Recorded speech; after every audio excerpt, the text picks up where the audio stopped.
Daljeet Singh Kohli joins us now. Let's take the conversation forward. Daljeet, we spoke about pharma and specialty chemicals. They are the darlings in the market. But what has changed for them? These companies always existed. These are B2B businesses. And if B2B businesses are trading at P multiples of consumer business, that means either markets are getting it wrong, or there is something which we are not able to see, which markets are discounting, which these companies will report in 2 or 3 years. I mean, how can B2B businesses, which have always existed, command P multiples of 50, 60 times, which the Nestle's and the HULs of the world have commanded? Good afternoon, Nikunj. No, I think you're right that valuation-wise, these guys have all moved far ahead of their fundamentals. But there is a definite change in their fundamentals. Now, we are fully loaded on this sector. We have quite a few names in our portfolio. So there is a bias and disclosure that we own many of these names. Now, the basic difference is that till now, or in last few years, whenever this sector was in limelight, the issue always people used to say that they can compete against China and they can get some customers who are already sourcing it from China. But the issue always was that these guys didn't have enough capacity. So all the big players, the major user industry, they were not looking at them because they thought that these guys are too small to look at. But in last 5 years, if we see some of these names, they have all expanded their capacities to an extent that now they are capable of competing against China. So they can become a viable alternate source, which was not there for last 4 or 5 years. That has happened in this period. So that is one important thing. Regarding pharma, the major overhang in last 2-3 years was the FDA problems. No, most of these companies' facilities were under some or the other problem with US FDA. The COVID unintended repercussion or a good thing that has happened for all of these is that at least for next few months, that adversity is out because they cannot come here and do the inspection. Today there is some news that they've also said that whatever is pending, US FDA has given some information that whatever is pending, they can do it on online kind of thing. So they don't have to come back here and visit their plants. So to some extent, that uncertainty or that overhang is taken care of for some months.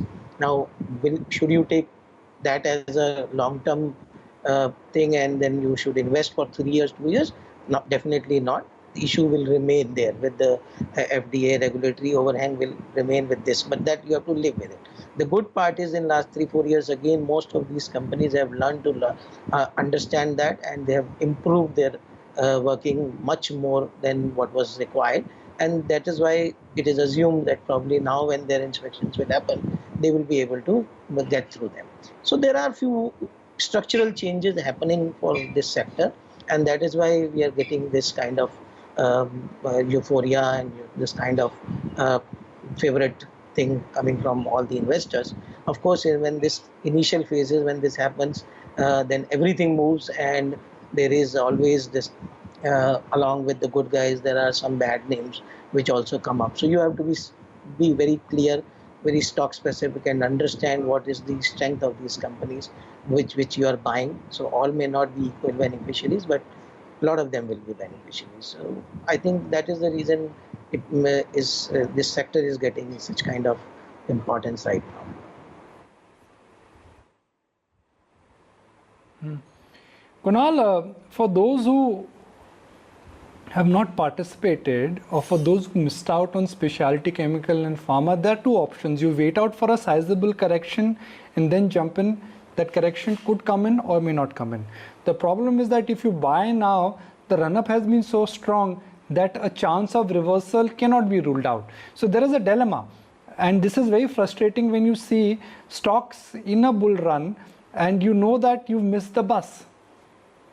Well, yes, I think rightly put, Nikunj, there's always a dilemma when you look at stocks, and especially when you look at stocks from the kind of gravity or the kind of support levels these stocks have risen. But then, pharma index has been down since last 4 years. 2016-15 is where the index topped out. You saw 4 years of grinding, whether you call it bear market, whether you call it a correction on the larger scheme of things, or whether you call it a downtrend. And as the saying goes, that to beat these kind of strong pessimism, you need the first level of strong optimism. So now the fact that many of these pharma stocks have risen up higher, I'm sure that there's interest for many of the investors and position traders as well. But then now when you try to skim up the stock and then you try and scan through the stock prices, you have to look at certain qualities, especially when you're trying to build portfolio of stocks. So there are two steps. One is you look at, of course, the leader stocks, the ones which led the price move. So you try and do the study of which were the stocks which led up higher. So for example, on the large cap space, you had names like Dr. Reddy and DV Slab, which were the first ones to move up higher, and then it was the laggards and the underperformers which moved up, and tried to show some strong degree of outperformance. The second and the most important degree, which I think is very important and pertinent size, is to look at the position sizing aspect of stock prices. Now, the fact you can see that if you've missed out buying pharma stocks, maybe another 20-30% lower for individuals' name, but you don't want to miss these stocks going forward. There are two ways to look at. One is you start buying, say, 1/3 or approximately 40-45% of your expected quantity which you're looking to buy at current levels, and then wait for very strong and sizable corrections into those kind of names. So 5-10% correction would not help matters to you to add position there. Wait for a sizable correction. Either it's a time-wise correction where the stocks remain sideways for at least period of 3 to 6 months, even that's possible, or wait for corrections to the 20-25% at least from their recent swing highs. I think either of that occurs is where you should probably have a buy on dips kind of a strategy. So I believe that this is a multi-year or a quarter uptrend for pharma stocks. Traders should not miss out on this rally.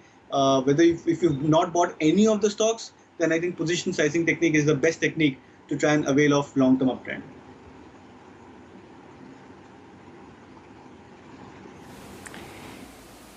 Okay, we've got a huge spike coming in on BHEL, and we'll get you more on the deal buzz there as well in a moment. But Daljeet, let me get your take on some of these kinds of companies, BHEL in particular. It's not just on the news buzz. We've also seen, action coming in on the stock every now and then over the last few weeks. So it's there has been some limited interest there.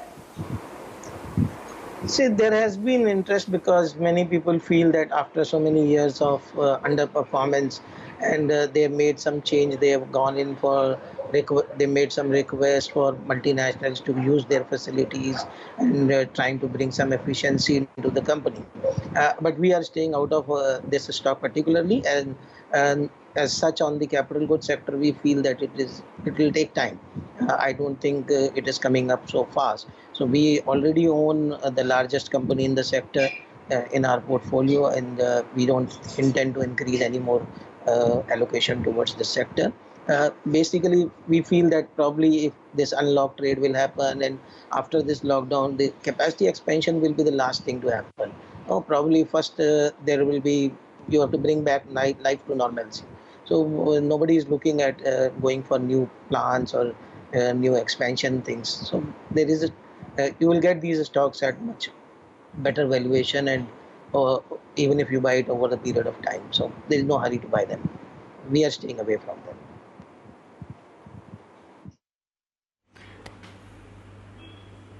Okay, Daljeet, the street seems rather divided when it comes to SBI. While you have a compelling case by CLSA saying that there's deep value in the long term, and the company has the best-in-class subsidiaries, it's compounding at a very fast pace. Which side of the fence are you on when it comes to SBI? We are out of the stock. We are out of the all banking stocks. So we feel that probably after this entire exercise of moratorium, once these things come in and they show up actually in numbers in balance sheet, then only we'll come to know what has been the real impact of COVID. Till that time, it is all guesswork. Now, as regard to making a case for buying this stock, yes, all those points are well taken. They were always there. No, so they were always there at 150 rupees also. They will probably be justified at 350 also. The issue is that the stock has not performed. The bank has always had some or the other problem. There have been bouts of optimism coming in, but then it has always disappointed. So going by the last 20 years of my understanding of this, I think it is better to stay away from this. We are not buying any public sector bank, or in fact, in any case, we are not buying any private banks also right now. Amongst the financials, we only have insurance companies in our, and one a gold financer, which was there in our portfolio.